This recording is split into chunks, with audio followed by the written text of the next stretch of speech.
کر دوں، پھر اس کے بعد میں مصائب پہ آؤں گا، اور ہر آنکھ گریہ کرتی ہوئی جائے گی، کوئی ہو ہی نہیں سکتا آج رات روتا ہوا نہ جائے۔ امام سجاد کا یہ عالم تھا کہ وہ جو امام کو نہیں مانتے تھے ان کا یہ عالم تھا۔ مدینے میں امام سجاد جب گھر سے نکلتے تھے نا تو لوگ مولا کو دیکھ کے رونے لگتے تھے، پوچھتے تھے کیوں رو رہے ہو؟ کہ ان کا چہرہ جب بھی دیکھتے ہیں آنسوؤں سے تر ہوتا ہے۔ اور وہ جو مدینے کے قصاب تھے نا، وہ اپنے کشتوں پہ، اپنے جانوروں پہ کپڑا ڈال دیتے تھے، کیونکہ امام سجاد کچا گوشت دیکھ ہی نہیں پاتے تھے۔ واقعہ کربلا کے بعد گوشت نہیں دیکھ پاتے تھے، بے انتہا گریہ فرماتے تھے، گوشت دیکھتے تھے اور رونے لگتے تھے۔ تو کہیں ایک قصائی مشغول تھا، کام کر رہا تھا، وہ اپنے بھیڑ بکریوں پہ، وہ جو کشتہ وہاں پہ رکھے تھے نا جانور ذبح شدہ، ان پہ کپڑا ڈالنا بھول گیا۔ امام سجاد نے ایک مرتبہ دیکھا، بلند آواز سے رونے لگے۔ اس نے کہا مولا مجھے معاف کر دیجئے گا، میں اپنے جانوروں کو چھپانا بھول گیا، مجھے معلوم ہے آپ برداشت نہیں کر سکتے۔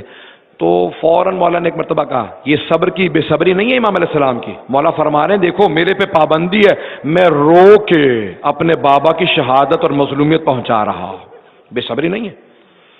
اس نے فوراً کہا کہ مولا مجھے معاف۔ مولا نے کہا میرے کچھ سوال ہیں، جواب دے گا؟ کہ مولا فرمائیے کیا سوال ہے؟ مولا نے کہا میرا پہلا سوال یہ ہے، یہ بتا جب تو اس جانور کو ذبح کرنے لگا تھا تو نے پانی پلا دیا تھا؟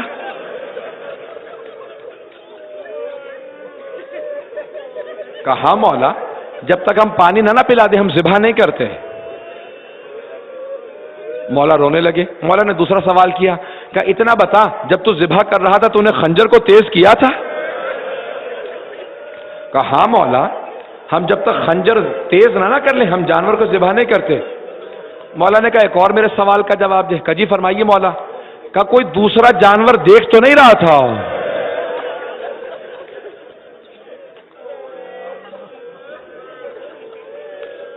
کہ کوئی دوسرا جانور دیکھ تو نہیں رہا تھا جب تو ذبح کر رہا تھا؟ کہ نہیں مولا ہم ہمیشہ چھپا کے ذبح کیا کرتے ہیں، ایک جانور کو دوسرے کے سامنے ذبح نہیں کرتے۔ جب یہ مولا کو تینوں جواب ملے نا تو فوراً پلٹ کے کربلا کا رخ کیا۔ کہا بابا وہ کربلا میں آنے والے کیسے تھے؟ نہ آپ کو پانی پلایا، نہ خنجر تیز کیا، نہ میری پھوپھی سے چھپایا۔ میری پھوپھی 70 قدم کے فاصلے پہ کھڑی دیکھ رہی تھی۔ بس میں وہ شروع کر رہے لیکن میں مصائب جاری رکھوں گا، آپ لوگ سنتے رہیں گے، میں بھی پڑھوں گا، مصائب سنتے رہیں، جو اندر بیٹھے ہیں وہ سنتے رہیں، آواز آتی ہے کہ بیٹھے رہے سنتے رہیں گے۔ عزیزان گرامی کون ہے جناب؟ آج جناب علی اصغر سے متعلق مجھے مصائب پیش کرنے تھے، سنیں گے جہاں تک آواز جاتی رہے گی گریہ کرتے رہیے گا، کوئی مسئلہ نہیں، سنتے رہیں آپ لوگ، بیٹھے رہے بیٹھے، کوئی مسئلہ نہیں، مجھے کوئی مسئلہ نہیں، میں آرام سے بھی پڑھوں گا، بڑے بڑے دور سے لوگ آئیں کوئی مسئلہ نہیں، یہ لوگ کھڑا رہنے دیں، کھڑا رہنے دیں لوگوں کو، جو باہر کھڑے کھڑا رہنے دیں۔ آپ لوگ میری طرف دیکھیے گا، یہاں پہ کوئی داخل میں جب تک میں مکمل نہ کر لوں۔ عزیزان گرامی ایک میری بات کو سنیے گا، جناب سید الشہداء ایک مرتبہ عصر کا وقت قریب تھا، آواز دے کے کہتے ہیں حل من ناصر ینصرنا۔ جب کہا نا حل من ناصر ینصرنا تو ساری بیویوں کے رونے کی آواز آنے لگی۔ جب بیویاں رونے لگی نا تو ایک مرتبہ امام حسین علیہ السلام واپس آئے۔ کہا زینب کیا بات ہے، ابھی میں زندہ ہوں، یہ بیویاں کیوں رو رہی ہیں؟ کہا بھیا جب آپ نے کہا نا حل من ناصر ینصرنا، علی اصغر نے گہوارے سے گرا دیا۔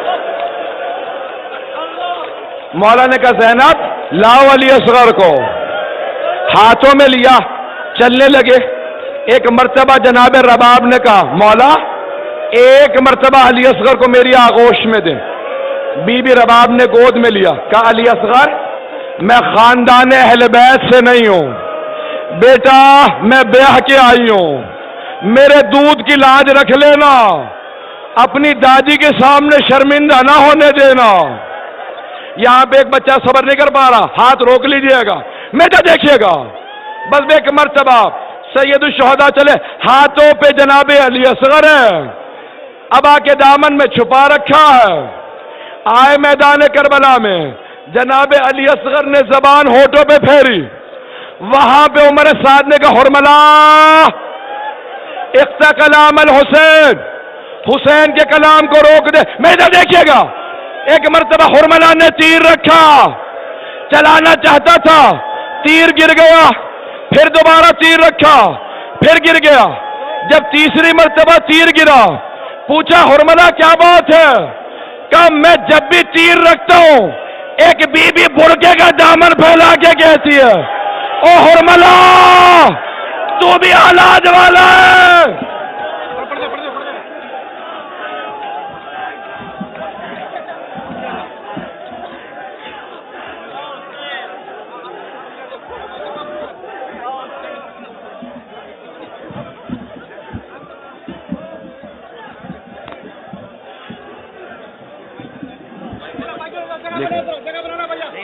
بس بھائی 2 منٹ کی زحمت دوں گا، سنتے جائیے گا، ماتم کرتے جائیے گا۔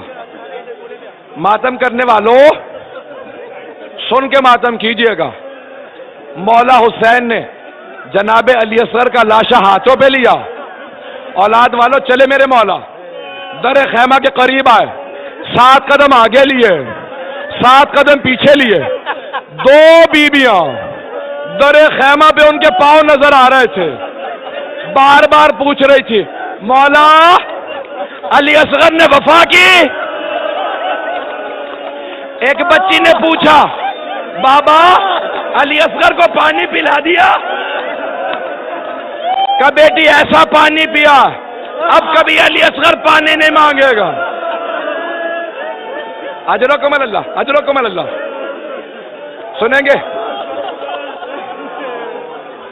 مولا نے ایک وصیت کی، رباب میری ایک آخری حسرت ہے، رباب جب 11 محرم کو لاشیں پامال ہوں گے نا، میری حسرت ہے علی اصغر کا لاشا پامال نہ ہو۔ کہ مولا کیا کرے گا رباب؟ میرے ساتھ آؤ، آؤ علی اصغر کو دفنا دیتے ہیں۔ مولا نے خیموں کے پیچھے ایک ننھی سی قبر کھودی، جناب علی اصغر کو دفنا دیا۔ 11 محرم کا دن نکلا، ان ملعونوں نے ایک ایک لاشے کا سر کاٹا، نیزے پہ بلند کر دیا۔ کسی نے کہا ایک سر کم ہے، دوسرے نے کہا میں نے خود دیکھا تھا حسین نے ایک ننھا سا لاشا خیموں کے پیچھے دفنا دیا تھا۔ 4 آدمی گھوڑوں پہ سوار ہوئے، زمین پہ نیزے مارتے جاتے تھے، گھوڑے دوڑاتے جاتے تھے۔ اتنے میں ایک نیزہ زمین میں گیا، اب جو نکلا ایک ننھا سا لاشا پیوست تھا۔ جناب رباب نے کہا مولا یہ آپ کی آخری حسرت۔ کسی ملعون نے جناب علی اصغر کا سر کاٹا، نیزے پہ بلند کیا۔ جناب رباب نے کہا السلام علیکم۔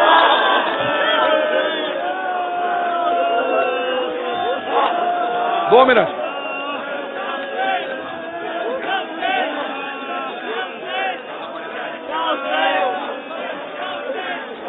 میں مولا کی شہادت کے 2 جملے پڑھوں گا۔